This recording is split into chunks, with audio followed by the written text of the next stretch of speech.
আল্লাহকে ভয় করো। ইত্তাকুল্লাহ, ইত্তাকুল্লাহ, ইত্তাকুল্লাহ।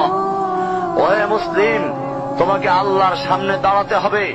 তোমার হিসাব নেওয়ার জন্য আল্লাহই যথেষ্ট, যিনি সব জানেন। তুমি যা গোপন করো ও প্রকাশ করো। তোমাকে অবশ্যই মৃত্যু বরণ করতে হবে। যখন তুমি দুনিয়ার সব কিছু ছেড়ে চলে যাবে, শুধু তুমি আখিরাতের জন্য যা সঞ্চয় করেছ তা নিয়ে সাবধান হও তোমার শেষ আমলের ব্যাপারে। তুমি জানো না কখন তোমার শেষ মুহূর্ত। তুমি কি প্রস্তুত মৃত্যুর জন্য?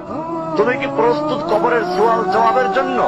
তুমি কি প্রস্তুত ভয়াবহ কিয়ামতের জন্য, হাসরের ময়দানের জন্য, হিসাব নিকাশের জন্য, আল্লাহকে জবাব দেওয়ার জন্য, মিজানের জন্য?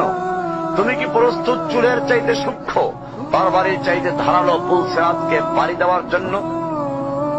ভয়ঙ্কর তুমি জাহান্নামের ভয়ঙ্কর আযাব থেকে আত্মরক্ষার জন্য কাজ করছো তো? যার ইন্ধন মানুষ এবং পাথর, যার আগুন ভয়ঙ্কর উত্তাপ সম্পন্ন কালো বর্ণের, যা হৃদয় পর্যন্ত জ্বালিয়ে দেবে, এমন উত্তপ্ত পানি যা নাড়ি ভুঁড়িকে বের করে দিবে। রয়েছে খাবারের হিসাবে জাক্কুম ও গলিত পুঁজ। জাহান্নাম অসম্ভব গভীর, ভয়াল জায়গা, কঠোর হৃদয় ফেরেশতারা নিযুক্ত, যেখানে শাস্তির মাত্রা বৃদ্ধির জন্য শরীরকে অনেক বড় করে দেওয়া হবে। চামড়াগুলো জ্বলে যাবে, বের হতে চাইবে, বের হতে পারবে না। মৃত্যুকে ডাকবে, মৃত্যু আসবে না।